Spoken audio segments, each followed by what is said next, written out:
बिस्मिल्लाहिर्रहमानिर्रहीम। अस्सलाम वालेकुम स्टूडेंट्स। उम्मीद करता हूँ सब ठीक ठाक है। लास्ट टाइम हमने चैप्टर नंबर 6 को कंप्लीट किया था और आखिरी टॉपिक हमने किया था मॉलिक्यूलर ऑर्बिटल थ्योरी, और उसमें मैंने आपको एक्सरसाइज के कुछ क्वेश्चंस दिए थे कि 6 से लेकर 13 तक, और टाइम मैंने सैटरडे का दिया था। तो उस लेक्चर को भी आपने ध्यान से सुनना है और कल तक मुझे वो आपने असाइनमेंट्स सबमिट करवानी है। तो आज का हमारा हमने जो चैप्टर स्टार्ट करना है दैट इज़ चैप्टर 7, और चैप्टर 7 का नेम है थर्मोकेमिस्ट्री। थर्मोकेमिस्ट्री को जिक्र करेंगे हम, और थर्मोकेमिस्ट्री का जो हमने पहला टॉपिक करना है वो आज का ये बनेगा system surrounding and state function. तो फर्स्ट ऑफ ऑल हमें क्या पता होना चाहिए, व्हाट इज़ थर्मोकेमिस्ट्री। नाम पे फोकस करें। दो वर्ड्स हैं, एक लफ्ज़ है थर्मो, दूसरा लफ्ज़ है केमिस्ट्री। थर्मो लफ्ज़ निकला है थर्म से, थर्म का मतलब होता है हीट, और केमिस्ट्री मीन केमिकल रिएक्शन। तो केमिस्ट्री की वो ब्रांच जिसमें हम दो चीज़ों के बारे में रिलेशनशिप पढ़ते हैं, एक है केमिकल रिएक्शन और दूसरा हीट चेंज या टेम्परेचर चेंज। ठीक, तो relationship between you can say thermal energy and chemical reaction, इस ब्रांच को भी हम थर्मोकेमिस्ट्री कहते हैं, या branch of chemistry that deals with the heat change, study of heat change during a chemical reaction. तो केमिकल रिएक्शन का मतलब तो आपको पता है, जिसमें रिएक्टेंट्स रिएक्ट करते हैं और प्रोडक्ट्स बनाते हैं। तो आपने याद रखना है केमिस्ट्री में ऐसा कोई भी केमिकल रिएक्शन एग्जिस्ट नहीं करता जिसमें हीट चेंज ना हुई हो, जिसमें टेम्परेचर चेंज ना हुआ हो। तो that is why chemical reaction के दौरान जो भी हीट चेंज होती है उसके बारे में स्टडी करना बहुत ज़रूरी होता है, और यह केमिस्ट्री की मोस्ट इंपॉर्टेंट ब्रांचेज में से एक ब्रांच होती है। ठीक हो गया। और अगर हमने थर्मोकेमिस्ट्री की ब्रांच को स्टडी करना है तो हमें सबसे पहले कुछ बेसिक टर्म्स का पता होना चाहिए। तो आज हम पहले बेसिक टर्म्स ही स्टार्ट करेंगे, और हमारी जो आज की बेसिक टर्म्स हैं that are term number 1 what is system, दूसरी definition what is surrounding, third definition what is state function, और एक फोर्थ डेफिनेशन भी है जिसको हम बाउंड्री कहते हैं। तो आज हम फर्स्ट ऑफ ऑल इनकी डेफिनेशंस देखेंगे। तो स्टार्ट करते हैं। सबसे पहली चीज़ हमें पता होना चाहिए कि सिस्टम किसे कहते हैं। तो याद रखना है हर वो चीज़ जो अंडर कंसिडरेशन है, ठीक, या आप ऐसे समझें हर वो चीज़ जो आपके एक्सपेरिमेंट का मौजू है, हर वो चीज़ जो आपकी बहस का मौजू है, इसको इस तरह कह लें, हर वो चीज़ जिसके ऊपर आप बहस कर रहे हैं या आर्गूमेंट्स दे रहे हैं वो आपका सिस्टम कहलाता है। फॉर एग्ज़ाम्पल, अभी आप एक रूम में बैठ के अगर मेरी क्लास ले रहे हैं तो जो आपका रूम है वो आपका सिस्टम होगा। ठीक, हम क्लास ले रहे हैं, हम क्लास पढ़ रहे हैं तो हमारा क्लासरूम हमारा सिस्टम होगा। आप लेबॉर्ट्री में जाके कोई एक्सपेरिमेंट करते हैं तो वो लेबॉर्ट्री आपका सिस्टम होगा। या आप उसको ऐसे समझें, आपने एक गिलास पानी ली है, तो पानी जो है जस्ट पानी, ग्लास उसमें शामिल नहीं है, पानी वो आपका सिस्टम कहलाता है। ठीक हो गया। तो हर वो चीज़ जो आप टेस्ट कर रहे हैं, जो अंडर कंसीडरेशन है, ठीक हो गया, या जो आप कह सकते हैं जिसके ऊपर बहस व मुबाहिसा हो रहा है, ठीक हो गया, जो अंडर प्रोग्रेस है, जिसके ऊपर आप काम कर रहे हैं, वो आपका क्या कहलाता है, सिस्टम। ठीक, सराउंडिंग किसे कहते हैं, सिस्टम के अलावा हर वो चीज़ जो सिस्टम को छोड़ के उसके इर्द गिर्द होती है, दैट इज़ इट्स सराउंडिंग। जैसे मैंने पहली एग्जांपल दी कि आप रूम में बैठ के अपने कमरे में बैठ के मेरी क्लास ले रहे हैं, तो कमरा होगा आपका सिस्टम, कमरे के बाहर पूरी दुनिया वो आपकी सराउंडिंग होगी। ठीक हो गया। मैंने बोला कि आपने एक ग्लास में पानी फिल किया है, तो पानी जस्ट सिस्टम है, ग्लास, और जिधर पानी की हद ख़त्म होती है उससे ऊपर एयर, बाकी सारी दुनिया वो उसकी क्या कहलाती है, सराउंडिंग कहलाती है। और तीसरा लफ्ज़ भी मैंने एक यूज़ किया था, दैट इज़ बाउंड्री। तो बाउंड्री किसे कहते हैं, यहाँ डेफिनेशन है बाउंड्री की कि वो पोर्शन, वो एरिया जिधर आप कह सकते हैं कि सिस्टम ख़त्म हो जाता है वो, और हम सराउंडिंग में एंटर हो जाते हैं। ठीक, या यू कैन से सिस्टम और सराउंडिंग को सेपरेट करने वाली जो चीज़ होती है दैट इज़ कॉल्ड बाउंड्री। तो पहले तीन डेफिनेशंस ये क्लियर होनी चाहिए, system, surrounding, boundary. State function को हम लेटर ऑन डिस्कस करेंगे। तो लास्ट दफ़ा रिपीट कर रहा हूँ, हर वो चीज़ जो अंडर कंसिडरेशन है वो हमारी क्या कहलाएगा, सिस्टम। हर वो चीज़ जो सिस्टम के अलावा प्रेजेंट है वो हमारी क्या कहलाएगी, सराउंडिंग। और वो एरिया जो डिस्टिंग्विश करता है बिटवीन सिस्टम एंड सराउंडिंग, यानी आप कह लें वो बॉर्डर, जिसे ऊपर जाएं तो आप कह लें सराउंडिंग शुरू हो जाती है, उससे नीचे आएँ तो समझिए सिस्टम शुरू हो जाता है। उस बॉर्डर को हम क्या बोलते हैं, बाउंड्री। तो फर्स्ट ऑफ ऑल आपने यही देखना है, चेक करें जी। We shall using the frequently later, यानी हम टर्म्स देखेंगे। और टर्म सिस्टम यहाँ से definition is use for anything material under test in the laboratory, under consideration in the classroom और पर्पज ऑफ आर्गूमेंट, उसको हम क्या बोलेंगे, सिस्टम। या we can say that any portion of the universe which are under study is called system and remaining portion of universe is known as surrounding. Next definition हमारी किसकी बनेगी, boundary की। तो बाउंड्री की क्या डेफिनेशन है, real और imaginary surface separating the system from the surrounding is called boundary. आगे इसने एग्जांपल दी है, चलें इस फ्लास्क को देखें। क्या था, आप इस फ्लास्क में Zn और कॉपर सल्फेट यानी जिंक और कॉपर सल्फेट को मिक्स करके जिंक सल्फेट और कॉपर बना रहे हैं। तो कहता है ये जो एरिया सारा ये आपका कहलाएगा सिस्टम। ठीक, आपकी फ्लास्क और फ्लास्क से ऊपर, यहाँ से ऊपर जितना एरिया, ये बाहर वाला जो भी एरिया है, फ्लास्क भी इसमें शामिल है, ये कहलाएगी सराउंडिंग। और लास्ट चीज़ चेक करें, यहाँ तक इसकी तय बनती है, तो ये वाला जो एरिया है ये हमारे पास क्या कहलाएगा, बाउंड्री। तो ये इसने एग्जांपल दी है, चेक करें ज़रा। In an experimental work, a specific amount of one or more substance constitute a system. 1 mole of oxygen confined in cylinder fitting in piston. कहता है अगर आपके पास एक सिलेंडर है, उसमें ऑक्सीजन मौजूद है, तो the cylinder, the piston and all object of cylinder are called surrounding. Cylinder भी, पिस्टन भी और बाकी सारी चीज़ सराउंडिंग है, सिर्फ ऑक्सीजन सिस्टम है। सिमिलरली कहता है कप ऑफ वाटर है सिस्टम होगा, और एयर सराउंडिंग इट, टेबल जिसके ऊपर वो कप पड़ा हुआ है, कप समेत ये सारी सराउंडिंग होगी। सिमिलरली लास्ट देखें, a reaction between zinc and copper sulfate, this can be called a system under observation, और फ्लास्क, एयर और सराउंडिंग सारी कहलाएंगी। इसके बाद अब हम बात करते हैं what is state function. State function को समझने के लिए आपने एक छोटी सी एग्जांपल समझनी है कि पहली चीज़ कि ये एक मैक्रोस्कोपिक प्रॉपर्टी होती है किसी भी सिस्टम की। ठीक है, ये सिस्टम की सबसे बड़ी प्रॉपर्टी होती है, that is called state function. और हम स्टेट फंक्शन कहते किसे हैं, आप क्या इसको आप इस तरह बोलें कि हमारे पास किसी भी चीज़ को डिस्क्राइब करने के लिए या किसी भी केमिकल रिएक्शन को डिस्क्राइब करने के लिए अगर हम जस्ट दो चीज़ों का सहारा लें, उसकी इनिशियल कंडीशन और उसकी फाइनल कंडीशन, यानी रिएक्शन स्टार्ट होने से पहले उस सिस्टम की एनर्जी, रिएक्शन कंप्लीट होने के बाद उस सिस्टम की एनर्जी, या आप ऐसे समझें रिएक्शन स्टार्ट होने से पहले वॉल्यूम बाद में वॉल्यूम, रिएक्शन स्टार्ट होने से पहले टेम्परेचर बाद में टेम्परेचर। तो अगर हम किसी भी चीज़ को एक्सप्लेन करने के लिए जस्ट दो चीज़ों का सहारा लें, इनिशियल कंडीशन और फाइनल कंडीशन, ठीक, तो जब आप किसी भी चीज़ को डिस्क्राइब करने के लिए जस्ट इनिशियल और फाइनल स्टेज के ऊपर डिपेंड करें, पाथ पे डिपेंड ना करें, तो वो हमारे पास कहलाता है स्टेट फंक्शन। फॉर एग्जांपल देखें, मेरे पास है ए नाम का रिएक्टेंट, ये डायरेक्ट कन्वर्ट हो गया डी में, या पहले मेरे पास ए कन्वर्ट हुआ है बी में, फिर बी कन्वर्ट हुआ है सी में, फिर सी कन्वर्ट हुआ है डी में। तो अगर ये पूरा रिएक्शन जस्ट ए की कंडीशन पे और डी की कंडीशन पे डिपेंड करे, इन रस्तों पे डिपेंड ना करे, तो हम बोलेंगे A and D is a state function. ठीक हो गया। तो ऐसी कंडीशन जिसको डिस्क्राइब करने के लिए हम रूट्स का सहारा नहीं लेते, हम जस्ट उसकी इनिशियल और फाइनल कंडीशन का सहारा लेते हैं, उसे हम स्टेट फंक्शन कहते हैं। एक आखिरी एग्जांपल देता हूँ। फॉर एग्जांपल आपके पास एक पिज़्ज़ा है या आपके पास फॉर एग्जांपल रोटी है। ठीक, आप क्या करते हैं, मैं आपको कहता हूँ कि अगर ये एक फॉर एग्जांपल पिज़्ज़ा है, ये 1000 कैलोरी एनर्जी दे रहा है। कितनी एनर्जी दे रहा है, 1000 कैलोरी। इसका मतलब है उस पिज़्ज़े को खाने से पहले आपकी जो इनिशियल स्टेट है, जिसको मैं I1 का नाम दे रहा हूँ, मैं कहता हूँ जी आपकी बॉडी के पास जो स्टोर एनर्जी थी वो 1000 किलो जूल। तो पिज़्ज़े में मैं क्या बता रहा हूँ कि उसमें वो 1000 किलो जूल एनर्जी दे रहा है। ठीक, इसका मतलब है जब आप उसको खा चुके होंगे तो आपकी बॉडी में जो एनर्जी है वो 2000 किलो जूल हो जाएगी।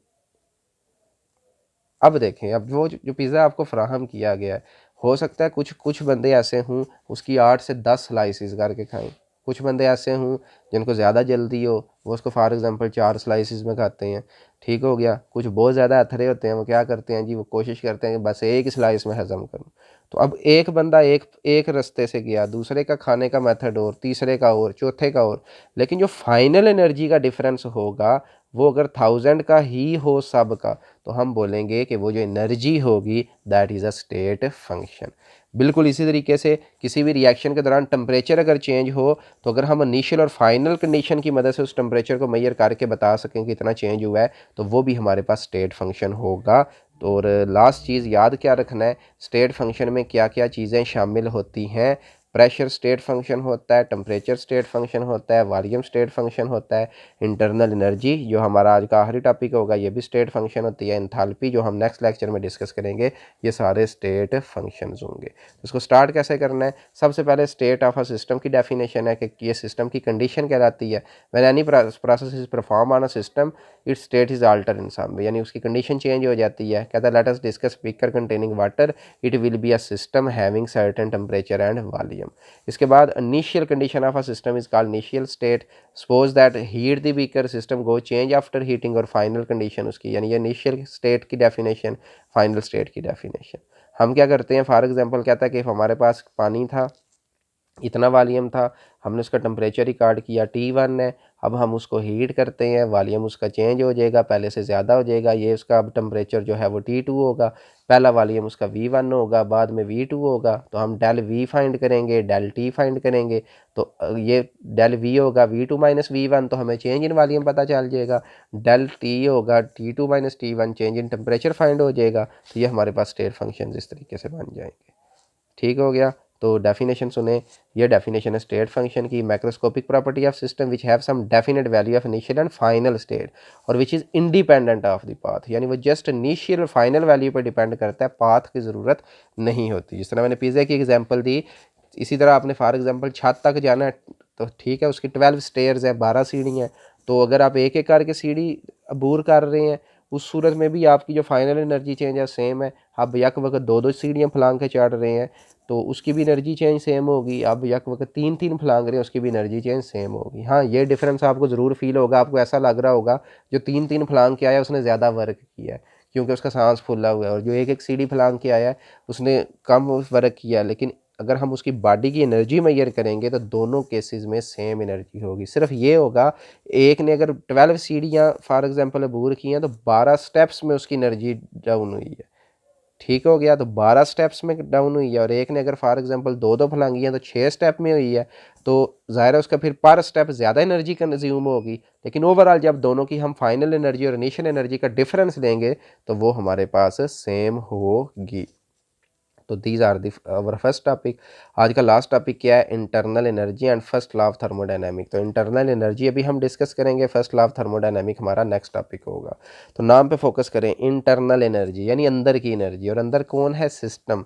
तो किसी भी सिस्टम के पास जो एनर्जी होती है उसको हम बोलते हैं इंटरनल एनर्जी। अब आप लोगों ने याद क्या रखना है, किसी भी बॉडी या केमिस्ट्री में हमारे पास जो भी केमिकल्स होते हैं, जो भी एटम आयन मॉलिक्यूल्स होते हैं, उनमें दो किस्म की एनर्जी होती है, एक काइनेटिक और एक पोटेंशियल।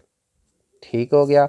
काइनेटिक एनर्जी उस मॉलिक्यूल में होती है ड्यू टू मोशन, जबकि पोटेंशियल एनर्जी उसके अंदर होती है due to attractive forces. Attractive forces हम दो तरह की पढ़ चुके हैं, या वो एटम्स के दरमियान केमिकल बॉन्ड होता है, या वो मॉलिक्यूल्स के दरमियान इंटरमॉलिक्यूलर फोर्सेस या वंडरवाल फोर्सेस होती हैं। यानी आपने याद क्या रखना है, उस सिस्टम के अंदर जो मॉलिक्यूल मोशन में है, तो ड्यू टू मोशन उनमें जो एनर्जी होती है वो होती है काइनेटिक। और पोजीशन नहीं कहना, पोटेंशियल एनर्जी उसमें कौन सी होगी? Due to attractive forces. और अट्रैक्टिव फोर्सेस आगे आपको पता है दो तरह की है, या वो केमिकल बॉन्ड है, ionic bond, covalent bonds, or, या वो इंटर मॉलिक्यूलर फोर्सेस हैं। तो ये होंगी पोटेंशियल एनर्जी। ठीक हो गया। और इंटरनल एनर्जी फिर क्या होगी? Sum of kinetic energy and potential energy of system is known as total internal energy of system. तो चेक करें, system contain some quantity of matter that have definite amount of energy. The energy is the sum of kinetic as well as potential energy of particle contain in the system. ये kinetic की definition है, is due to translational, rotational, vibrational movement of particle. और ये potential energy की definition है, all type of attractive forces, और इसको हम वंडरवाल फोर्सेज भी कह सकते हैं। और इंटरनल एनर्जी की ये डेफिनेशन होगी कि total of all possible kind of energy of system is called internal energy. Symbol इसका होगा ही। हाँ, एक बात रह गई कि जब आप स्टेट फंक्शन को लिखेंगे तो कैपिटल लेटर में। और change in internal energy of system डेल is called state, is a state function. इसके बाद अगली बात आपने क्या याद रखनी है कि हमारे पास जो इंटरनल एनर्जी हम उसको डायरेक्टली मेजर नहीं कर सकते, हम चेंज फाइंड कर सकते हैं, यानी हम चेंज इन स्टेट फाइंड कर सकते हैं, डायरेक्ट एनर्जी चेंज फाइंड नहीं कर सकते। अगली चीज़, वो जो एनर्जी चेंज होती है वो कितने तरीक़ों से होती है? याद रखना है, दो तरीक़ों से। ठीक हो गया। यानी जो एनर्जी ट्रांसफ़र होती है वो हमारे पास दो तरीक़ों से होती है, एक ड्यू टू हीट और दूसरा जब हमारा सिस्टम करता है वर्क। किसी भी पार्टिकल, केमिस्ट्री में हमारे पास कोई भी पार्टिकल है, मॉलिक्यूल है, उसके पास जो एनर्जी ट्रांसफ़र होती है या जो एनर्जी चेंज होती है, दो शक्लों में चेंज होती है। या हीट की मदद से, यानी दो काम करते हैं, या हम हीट उसको देते हैं या वो हीट रिलीज़ करता है। तो ये आपको पहले डेफिनेशन पता होनी चाहिए। अगर वो हीट रिलीज़ करे प्रोसेस एक्सोथर्मिक होता है, और अगर वो हीट अब्जॉर्ब करे तो प्रोसेस एंडोथर्मिक होता है। तो सिस्टम की जो एनर्जी चेंज होती है वो थ्रू हीट हो सकती है। और व्हाट इज़ हीट? ये हीट की अगर आपके पास डेफिनेशन भी है कि हीट क्या होती है। ये किसी भी सिस्टम की वो प्रॉपर्टी होती है जिसमें यू कैन से हम डिफरेंशिएट कर सकते हैं between hotter body and colder body. या दूसरी डेफिनेशन आप ये कर सकते हैं कि ये heat is form of energy है that transfer from colder hotter region to colder region. ठीक हो गया। और दूसरे नंबर पे सिस्टम की एनर्जी तब चेंज होगी जब वो वर्क करेगा। अब वर्क का फार्मूला आपने जो पढ़ा है दैट इज़, यानी वर्क इज़ इक्वल टू आपने पढ़ा है F dot D, force and displacement. Chemistry में हमारे पास जब भी हम वर्क का जिक्र करते हैं तो केमिस्ट्री में जो वर्क होता है that is pressure volume work. Pressure किससे रिजेंबल करेगा? फोर्स से। और वॉल्यूम, चेंज इन वॉल्यूम हम इसको बोलेंगे। चेंज इन वॉल्यूम किसको शो करेगा? डिस्प्लेसमेंट को। एक एग्जांपल देखें फिर आपको सही समझ आएगी कि केमिस्ट्री में प्रेशर वॉल्यूम वर्क का क्या मतलब है। कि ये फॉर एग्जांपल मेरे पास एक सिलेंडर है जिसके अंदर डेफिनेट अमाउंट में गैस है जिसका वॉल्यूम V1 है। हमने यहाँ उसके ऊपर प्रेशर अप्लाई किया। ठीक हो गया। वर्क कैसे होगा? हम इसके ऊपर अप्लाई करते हैं फोर्स। फोर्स अप्लाई करेंगे तो ये पिस्टन डाउन मूव करेगा, तो इसका जो वॉल्यूम चेंज होगा दैट इज़ V2। और ये जो फोर्स है ये काम करेगी बतौर प्रेशर। यानी फिज़िक्स वगैरह में, वैसे डेली लाइफ में जो वर्क होगा that is the product of force and displacement. Chemistry में जो वर्क होगा that is the product of force and change in pressure and change in volume. ठीक हो गया। तो केमिस्ट्री में वर्क होता है प्रेशर वॉल्यूम, और वैसे जो वर्क होता है वो फोर्स एंड डिस्प्लेसमेंट। तो इस पैराग्राफ में आपको दो एरियाज आने चाहिए, हीट और वर्क। हीट बता चुका हूँ, चेक करें definition. There are two fundamental way of transferring energy system, they are heat and work. Heat की डेफिनेशन इज नॉट, कहता है not a property of system, it is therefore not a state function. और इसलिए हम heat को small Q से represent करें। Heat की डेफिनेशन क्या होगी? Defined as quantity of energy that flow across the boundary of system during change in the state due to difference of temperature. आप इसको ऐसे समझें, ये फॉर एग्जाम्पल सिस्टम है, ये बाउंड्री है, ये सराउंडिंग है। तो हीट क्या है? या सिस्टम से किधर आए, सिस्टम से जाएगी सराउंडिंग में, या सराउंडिंग से आएगी सिस्टम में। कब आएगी, कब जाएगी? जब दोनों के टेम्परेचर का डिफरेंस होगा। यानी अगर बाहर टेम्परेचर कम है, अंदर टेम्परेचर ज़्यादा है, तो हीट फिर रिलीज़ होगी, प्रोसेस होगा एक्सोथर्मिक। इसी तरीके से अगर बाहर टेम्परेचर सराउंडिंग में ज़्यादा है, सिस्टम में कम है, तो सराउंडिंग से हीट सिस्टम में आएगी। तो इस सूरत में हीट ट्रैवल करती है, तो एनर्जी ट्रांसफ़र होती है। और इसके बाद चेक करें, हीट इवाल्व्ड और absorb system represent by Q. और वर्क दूसरा है एनर्जी की फॉर्म विच एनर्जी ट्रांसफ़र होती है। It is defined as product of force and distance यानी एफ डॉट डी। ठीक, इस work is measure in joule and system international unit है। और there are different kind of work, और the type of work we commonly encounter in thermochemistry, वो होता है pressure volume work. और इसमें कहता है for example expansion occur when gas is evolve during chemical reaction, यानी जब किसी केमिकल रिएक्शन से गैस रिलीज होती है। In such case work is done by the system is given by, check करें, W is equal to P dot V. इसमें pressure कहता है, प्रेशर वॉल्यूम वर्क है, फोर्स जो होती है वो प्रेशर बन जाता है, और जो डिस्टेंस होता है वो चेंज इन वॉल्यूम बन जाता है। इसके बाद वर्क देखें, work is not a state function और साइन ऑफ वर्क। हाँ, ये वर्क के साइन याद रखने हैं। वर्क के साइन हमेशा पॉजिटिव होगा जब सिस्टम के ऊपर काम होगा, यानी you can say surrounding system से काम करवाएगी। और वर्क का साइन नेगेटिव होगा जब वर्क सिस्टम के अंदर खुद बहुद वर्क होगा। ठीक, यानी अगर रिएक्शन सारा कुछ सारा वर्क सिस्टम में होता है तो वो वर्क का साइन जो होगा डन बाय द सिस्टम होगा, तो वो साइन होगा नेगेटिव। ठीक हो गया। और जब सिस्टम के ऊपर वर्क करेंगे तो वो साइन होगा पॉजिटिव। एक छोटी सी एग्जांपल देता हूँ फिर आपको सही समझ आएगी। फॉर एग्जांपल यूपीएस की बैटरी, ठीक है, लाइट ऑफ है तो वो क्या कर रही है? बैटरी वर्क करके इलेक्ट्रिसिटी दे रही है। तो जब बैटरी वर्क कर रही होगी, यानी सिस्टम है हमारी बैटरी, तो वो कौन सा वर्क का साइन होगा? नेगेटिव। और जब आपने बैटरी को चार्ज करना है तो फिर आपने इसको इलेक्ट्रिसिटी देनी है। इसका मतलब है सराउंडिंग से इलेक्ट्रिसिटी सिस्टम में जा रही है, स्टोर हो रही है, उस वक्त वर्क का साइन होगा पॉजिटिव। सिमिलरली हीट का तो आपको पता होना चाहिए, जब हीट रिलीज हो साइन नेगेटिव होता है, जब हीट अब्जॉर्ब हो साइन पॉजिटिव होता है। या इसको ऐसे देखें, sign of Q is positive and heat is absorb by system from surrounding, यानी सराउंडिंग से सिस्टम ऑब्जॉर्ब करे, और sign of is negative and heat absorb by surrounding from the system, और अगर सिस्टम से सराउंडिंग में हीट जाए, इसको मैं एक्सप्लेन कर देता हूँ।